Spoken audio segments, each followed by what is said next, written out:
ఫిబ్రవరి 11వ తారీఖు అంటే జనవరి 31వ తారీఖు ఈ రోజు అయిపోయింది. కరెక్ట్ గా మధ్యలో 9 రోజులు టైం ఉంది. పురపాలక నగర మోరీ నామినేషన్ల ఘట్టం పూర్తయి విత్డ్రాయల్ ఘట్టంలోకి వచ్చాం.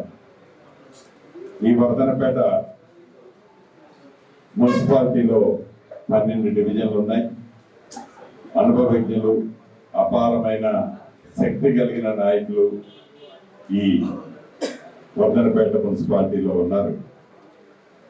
తప్పకుండా ఇందాక మిత్రులు చెప్పినట్లు 12కు 12 కాంగ్రెస్ పార్టీ హస్తం గుర్తు కైవసం చేసుకుంటుందనే పూర్తి నమ్మకం విశ్వాసం నాకుంది.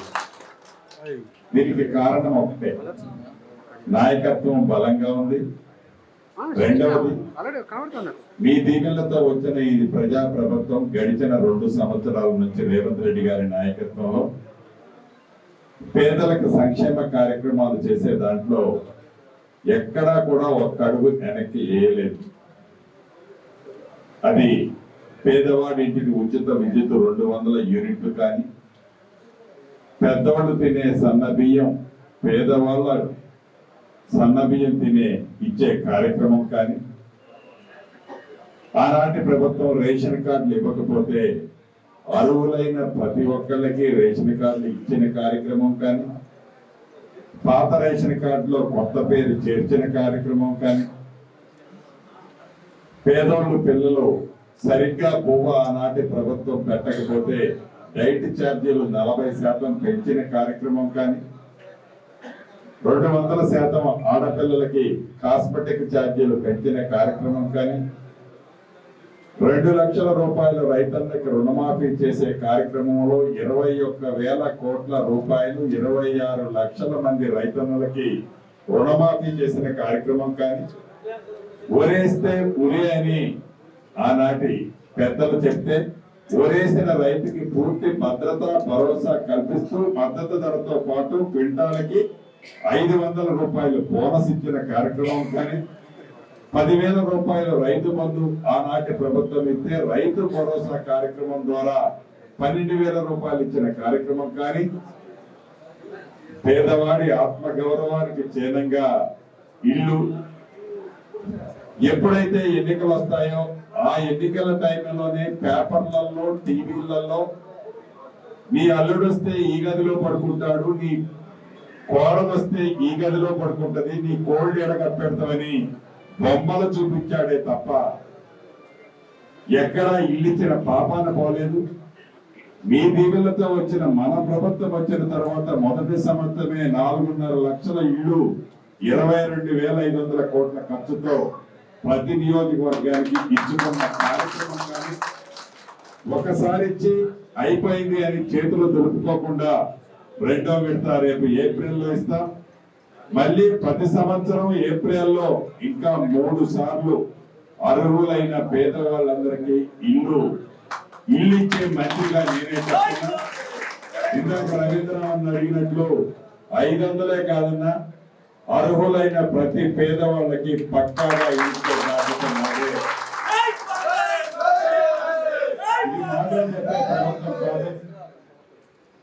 ఏదో ఇల్లు ఇచ్చాం, ఇల్లు కట్టుకున్న వాళ్ళకి డబ్బులు ఇబ్బంది పెట్టకుండా ప్రతి సోమవారం నాడు టెన్షన్ గా తాకట్టు పెట్టైనా ఆ పేదవాడి కళ్ళమ్మటి ఆనందం చూడాలి అని ప్రతి సోమవారం నాడు టెన్షన్ గా మీ ఖాతాలో జమ చేస్తుంది ఈ ప్రభుత్వం. ఇళ్లతో పాటు మళ్ళీ ఈ వేదిక మీద చెప్తున్నాను, రెవెన్యూ మంత్రిగా పేదోళ్ళు ఎవరికైనా ఇళ్ల స్థలాలు లేవు, గతంలో ఎవరైనా తీసుకొని నిరుపేదలుంటే తప్పకుండా ప్రభుత్వ స్థలంలో అర్హులైన పేదవాళ్ళకి నేనే వచ్చి ఈ వర్ధనపేట టౌన్లో ఈ వర్ధనపేట నియోజకవర్గంలో ఇళ్ల స్థలాలు కూడా ఇచ్చే మంత్రిగా అది కూడా ఇస్తానని కూడా ఈ చెప్తున్నా.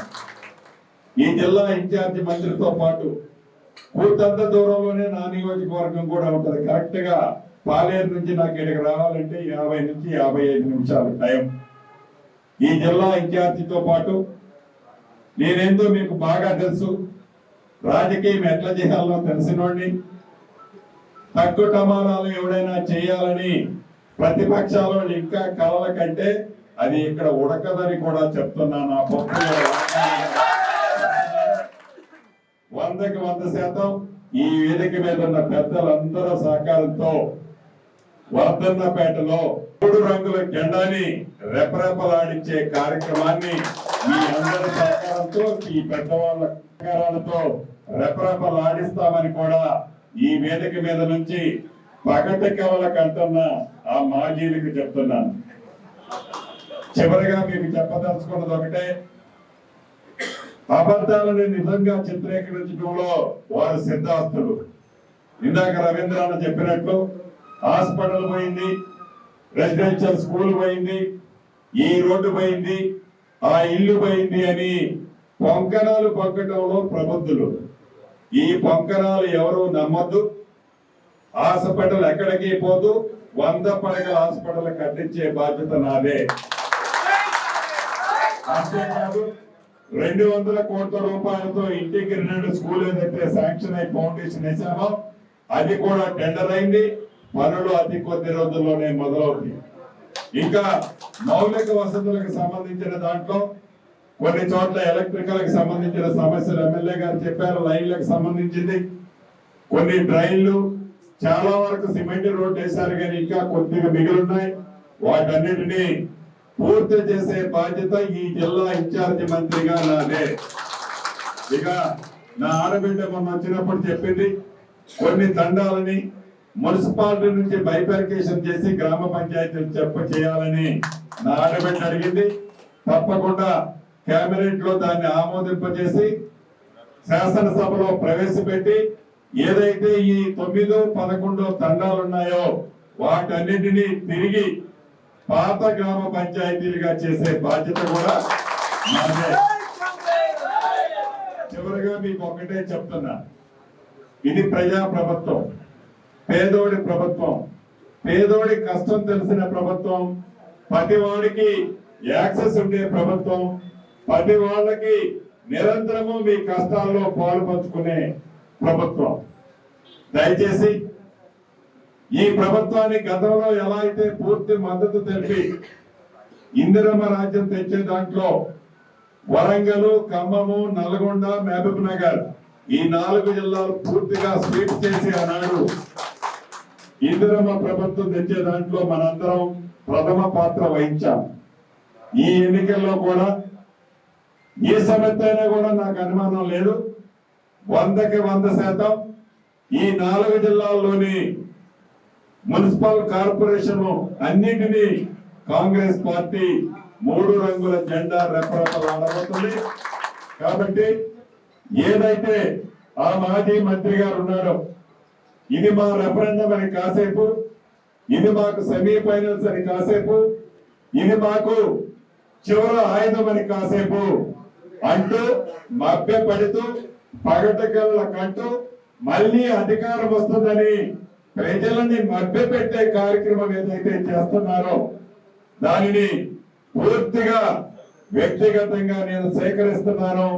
ఇది రెఫరెండం గా నువ్వు అనుకుంటే, ఇది సెమీఫైనల్స్ అని అనుకుంటే ఈ రాష్ట్రంలో ఈ రాబోయే మున్సిపల్ కార్పొరేషన్ ఎన్నికల్లో 75 నుంచి 80% సీట్లు కాంగ్రెస్ పార్టీ కైవసం చేసుకుంటుంది. చేసుకున్న తర్వాత నువ్వు ఏం చేయాలో నేను చెప్పను, నువ్వే స్పందించాలని ఈ వేదిక ద్వారా వారికి సవాల్ ఇస్తూ వర్ధనపేటలో కాంగ్రెస్ కుటుంబ సభ్యులందరూ దేశానికి ఎక్కడా పోకుండా సర్వే మళ్ళీ ఫైనల్ గా చేశాను. ఇవాళ రాత్రి కానీ రేపు కానీ అభ్యర్థుల లిస్ట్ వస్తుంది. ఎవరైతే మెరిట్ ఉన్నారో ఆ మిత్రులకి బీఫామ్ ఇస్తాం. మిగిలిన మిత్రులు ఎవరు కూడా నిరుత్సాహపడాల్సిన అవసరం లేదు. మనం అధికారంలో ఉన్నాం. ప్రభుత్వ పక్షాన ఇప్పుడు ఎవరైతే పదవులు ఆశించారో వారిని గౌరవించుకొని ప్రభుత్వ పక్షాన కొంతమందిని అక్కడ అకామిడేట్ చేస్తాం, కొంతమందిని పార్టీ పరంగా కూడా అకామిడేషన్ చేసే బాధ్యత స్థానిక ఇన్ఛార్జి మంత్రిగా ఎమ్మెల్యే గారిగా నేనే హామీ ఇస్తూ చివరగా నా బంజారా సోదరులకి ఈ వేదిక ద్వారా ఒకటే హామీ ఇస్తున్నాను, మీ సంఘానికి సంబంధించి 2 కోట్ల రూపాయలని గౌరవ ముఖ్యమంత్రి గారి ఆమోదింపజేసి మీ బంజారా భవన కట్టడానికి 2 కోట్ల రూపాయలు శాంక్షన్ చేపిస్తాయి. ఎలక్షన్ నా బంజారా సోదరులందరికీ మనస్ఫూర్తిగా హామీ ఇస్తూ, చిన్న పొరపాటు కూడా జరగకుండా ఈ ఎన్నికల్లో ప్రతి అభ్యర్థి ఒక రేవంత్ రెడ్డి లాగా, ప్రతి నాయకుడు ఒక శ్రీనన్న లాగా కష్టపడి పనిచేసి మంచి మెజార్టీతో అభ్యర్థుల్ని గెలిపించాలని మనస్ఫూర్తిగా కోరుకుంటూ మీ అందరి దగ్గర సెలవు తీసుకుంటున్నాను.